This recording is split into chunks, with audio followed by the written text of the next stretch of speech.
नमस्कार. मालिकेच्या उद्याच्या भागामध्ये आपल्याला पाहायला मिळणार आहे की एजे आणि लीला हे आता लीलाच्या घरी आलेले आहेत. तर एजेंचा पाहुणचार कसा करायचा याच टेन्शनमध्ये कालिंदी आहे आणि ती लीलाच्या बाबांना म्हणत असते, मी तुम्हाला किती वेळा सांगितलं होतं, हा जो स्टूल आहे तो व्यवस्थित केला पाहिजे, पण तुम्ही ऐकलंच नाही माझं. बघितलं नाही सगळं काय होतंय.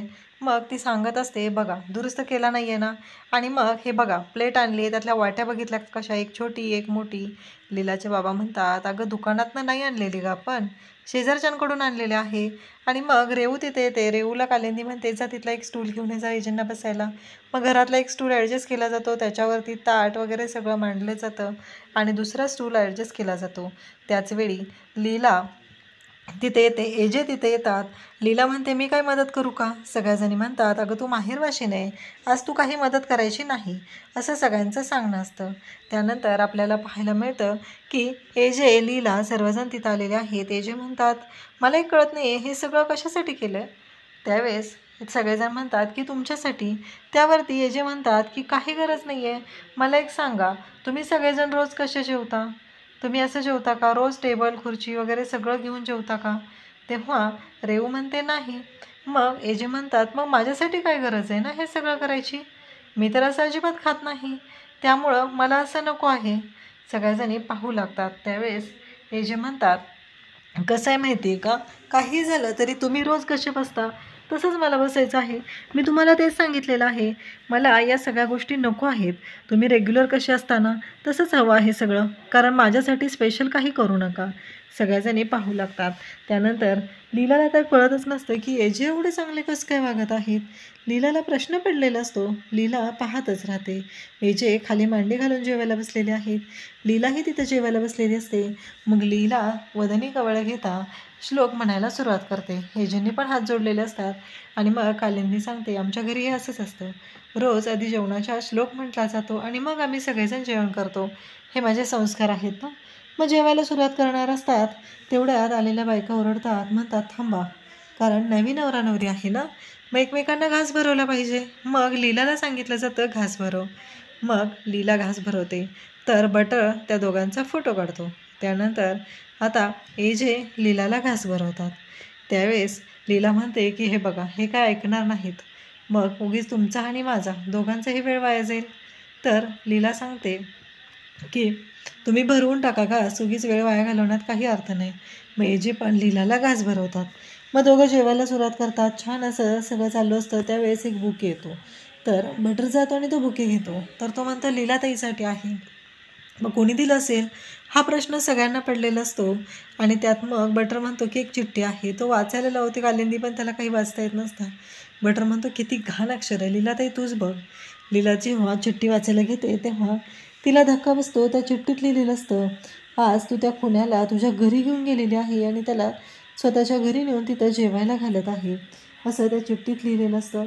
म्हणजे एवढं सांगून सुद्धा तू खुन्याला जेवायला सोबत घेऊन गेलेली आहे, तुझ्या माहेरी घेऊन गेलेली आहे आणि जपून राहा, असं त्यात लिहिलेलं असतं. लीलाला धक्का बसतो. लीला एजंटकडे पाहू लागते. त्यानंतर एजे आणि लीला जेवण करतात. इकडे आपल्याला पाहायला मिळतं की लक्ष्मी आता श्वेताला घेऊन तिच्या रूममध्ये आलेली असते आणि त्या बोलत असतात. त्यावेळी श्वेता म्हणते, कसं आहे, हे सगळं रडायचं नाटक केलं असलं तरी एजे मला हवे आहेत हे मात्र खरं आहे, कारण बाकी सगळ्या गोष्टी माझ्यासाठी गौण आहेत, असं ती बोलू लागते. मग ती म्हणते की हो, म्हणूनच तर मी मावशीला कॉल करून सांगितलेलं होतं की श्वेताला इकडे पाठव, मग मी बघते काय करायचं आहे ते. कारण मावशीला मी जेव्हा फोन केला होता तेव्हा मावशी म्हणतोच ती, श्वेता म्हणते, मीच मावशीला शब्द दिलेला आहे की जोपर्यंत इकडे श्वेताला न्याय मिळत नाही तोपर्यंत श्वेताला इकडे राहू दे आणि मी तेच करणार आहे. श्वेता पण सांगते की हो, तेच करणार आहे. मग तिला आठवतं, तिनं मावशीशी जे काही बोललेलं असते ते सगळं बोलून जाते आणि ती म्हणते की काही झालं तरी इथे मावशी ही आली पाहिजे. मावशीला मी सांगितलं होतं की श्वेता आली पाहिजे आणि जोपर्यंत तिच्या अपमानाचा बदला घेतला जात नाही तोपर्यंत ती इथंच राहणार आहे, असं मी मावशीला सांगितलेलं होतं. दोघींची छान टीम झालेली आहे. काही झालं तरी मला हे जे हवेच आहे तसा श्वेताचा हट्ट आहे आणि त्यांना मिळवण्याशिवाय मी शांत राहणार नाही. त्यानंतर आपल्याला पाहायला मिळतं की रेऊ तिथे येते. रेऊने सुपारी आणलेली असते, ती देत असते. ती इकडे लीलाला देते, त्यानंतर एजेंना देते आणि कालिंदी सांगते की मी घरी बनवलेली आहे ही सुपारी. तेव्हा एजे म्हणतात की खरंच खूप छान झालेली आहे, एवढ्या फॉर्मॅलिटी नका करू. तेवढ्यात लीलाचे बाबा येतात आणि म्हणतात की कसं आहे माहिती आहे का, लग्नात आम्हाला जावयाचा मानपान करता आला नाही. मी आणि लीलाच्या आईने हा जो हार आहे ना, हा लीलाला लग्नात घालायचं ठरवलं होतं, पण तो लग्नाच्या वेळेस काही घालता आला नाही. तर मला आता असं वाटतं आहे की मी तो तिला दिला पाहिजे आणि तुमच्या दोघांचा मानपान केला पाहिजे. त्यावेळेस एजे म्हणतात अहो असं काहीच नाही आहे. बाबा म्हणतात की तो छोटासा हार आहे. मान्य आहे मला तुमच्याकडे भरपूर दागिने पैसा आहे, पण लीलाच्या आईची इच्छा होती त्यासाठीच आहे.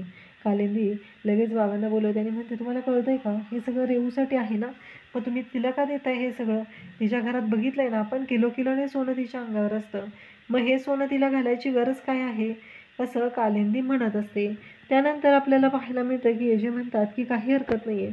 आईवडिलांनी त्यांच्या मुलांसाठी दिलेली गिफ्ट महत्त्वाची असते, त्यांच्या मागची किंमत महत्त्वाची नसते. लीलाला प्रश्न पडतो हे एवढे चांगले कसे वागत आहेत. त्यानंतर बाबा म्हणतात की एजे तुमच्यासाठी पण एक गिफ्ट आणलेलं आहे आणि बाबा स्वतःच्या हातांनी एजेंच्या हातामध्ये ते ब्रेसलेट घालतात. कारण एजे म्हणतात की कसं आहे, तुम्ही सारखं आर्थिक परिस्थितीमध्ये आणताय ते आणू नका, काहीही झालं तरी मी ते गिफ्ट घ्यायला तयार आहे, पण माझी एकच अट आहे की ते ब्रेसलेट तुम्ही स्वतःच्या हातांनी माझ्या हातात घालायचं आहे. असं सांगितल्यानंतर बाबा पण पुढे जातात आणि एजेंटच्या हातामध्ये ते ब्रेसलेट घालू लागतात. त्यानंतर आपल्याला पाहायला मिळतं की लीला म्हणत असते की मला हे कळत नाही आहे, खरंच आहे का हे? मला जो निनावी कॉल येतो आहे त्याच्यावर जे बोललं जातं आहे ते खरं आहे का? का खरंच याचे मनापासून खूप चांगले आहेत, माझ्या बाबांशी किती चांगले वागत आहेत ते. बाबा पण खुश होतात. आता उद्याच्या भागात आपल्याला पाहायला मिळणार आहे लीलाला फोन आलेला असतो, एका अननोन नंबरचा आणि इनामी फोन असतो. लीला तो फोन उचलते तेव्हा समोरून एक व्यक्ती म्हणते की गोष्ट लक्षात ठेव, आज काही झालं तरी एजेंटना घेऊन तिथेच राहा, एजेंटना इकडे येऊ देऊ नको, कारण एजे जर इकडे आले तर जसा अंतराचा खून झालेला आहे तसा तुझाही होऊ शकतो, एवढं लक्षात ठेव. इकडे लीलाचे बाबा म्हणत असतात की मला कळतच नाही आहे की मी एजेंटना कसं म्हणू की तुम्ही आज मुक्कामाला राहावा. आणि मग लीला पण तोच विचार करत आहे आणि लीला आता तिथे पाहत आहे, तिने चेंज केलेलं आहे आणि एजे तिथं आलेले आहेत आणि लीलाचे बाबा एजेंना म्हणतात की तुम्ही घरी राहा आज इथे मुक्कामाला. तेव्हा एजे म्हणतात कसं आहे, घर केवढं आहे काय आहे याच्यापेक्षा त्या घरातली माणसं किती प्रेमळ आहे त्याच्यावरती कम्फर्ट ठरतो. मी सहसा कुठे राहत नाही, पण आज मी तुमच्याकडे राहायला तयार आहे. म्हणजेच एजे हे लीलासोबत आता लीलाच्या माहेरी राहणार आहेत. अशाच अपडेटसाठी चॅनलला सबस्क्राईब करा. थँक्यू.